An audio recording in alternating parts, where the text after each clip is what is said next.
I do want to jump back into, because you kind of just like brushed over it a little bit about the Olympics. Oh. Because so awesome. What? I know, so amazing. Like, my job with USA Basketball was so incredible because I was there for 12 years, so I got to do 3 different Olympics. So I got to go to Seoul, Barcelona, and Atlanta.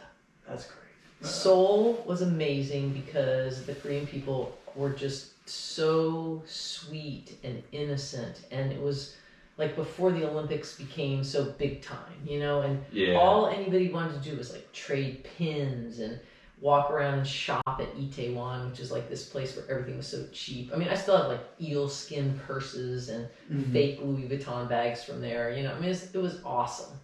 And then Barcelona was when the Dream Team basketball was started.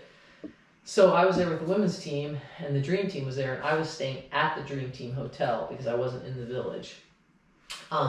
And so every day, like a helicopter would come, land on the roof of the hotel, take Michael Jordan to play golf. He'd play golf, and then they'd bring Michael Jordan back, land on the hotel, and then he'd play a game that night. Did you ever meet Jordan? Oh yeah, for sure. Like all the Dream Team. I mean, we were like, yeah, of course. Is he a cool dude? He's a cool dude. But, you know, the sad thing is, like, he can't go anywhere without, like, mobs of people. Really? Oh, yeah. I mean, he's Michael Jordan. Come on. It's like Tiger Woods. That's true. There's some athletes, I think, that they just transcend everything. You know, Tiger Woods, Michael Jordan, probably LeBron James. Yeah. You know, there's just a few, probably Wayne Gretzky, who everyone would recognize, know who they are. Yeah, that's true. Muhammad Ali would be one, you know, that kind of stuff. And I think Michael Jordan's probably one of those. But it was cool. Another funny story, so the Dream Team, mostly big guys, you know, Karl Malone and Michael Jordan and all these people, and they had all this security around them because in front of the hotel, I mean, like thousands of people just stayed behind these barricades just hoping to get a glimpse of them. It was like rock stars.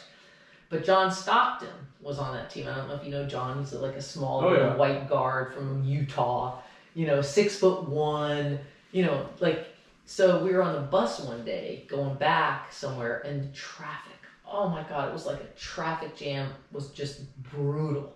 So we were going to be sitting, you know, a mile from the hotel with probably take us 2 hours to get there. So the security's like, no, you know, don't go off the thing. John Stockton says, I'm going.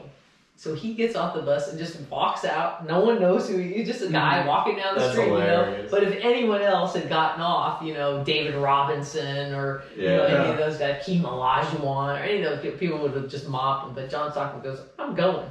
So he just gets out and goes back to the hotel. I think I was watching a documentary or something about the Dream Team, and that had came up where one of them, I don't know if it was that story, but they were just like walking around and they were like, hey, you know, you look like so-and-so. And he's like, really? Yeah. I don't know. Yeah. So that was pretty cool. And then Atlanta was cool because it was in our country, you know, and that's where that bombing thing was in the park. And we were staying right in the CNN Tower, so that was pretty freaky. But that was my last Olympics because my son at the time was 2 years old, and I was just traveling way too much with basketball. I mean, you know, we'd go to Malaysia for 3 days or go to Russia for 2 days or, you know, just around the world for stuff. So it was really exciting to go out with double gold. We like to call it the men got gold and the women got gold in Atlanta, in our home country. You know, it was just, it was awesome. I'm guessing you were like on the floor for all of course. Of course, yeah. I'm so jealous. It was awesome. And then from there, I quit USA Basketball, and I got a job right away with the WNBA, which was starting their women's pro league because of the kind of kickoff, the impetus with Atlanta.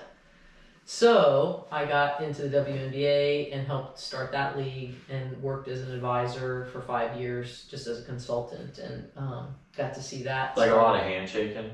Well, you know, just helping advise some of the general managers and the coaches. I ran a lot of camps, like I ran the draft camp where kids come in to practice and play, and I ran a thing called the veterans camp where we took players who were already on the teams, but we wanted them to be better to make the product better. And so, I mean, it was fun. It was really great. I mean, I was so fortunate that I got to do my passion, you know, which is sports, women's sports and athletics, and I did that for 5 years, and I mean, the WNBA is still in existence today. It's the longest running, women's league that's ever happened. Oh, really? Yeah. And you're coaching, helping coach a Well, team? I don't coach any teams because I can't deal with parents. So I do a lot of teaching basketball in the summer to kids, and I do clinics. Okay. So camps and clinics, I do private lessons for basketball. Just love to work with kids on the game and learning the fundamentals of the game. And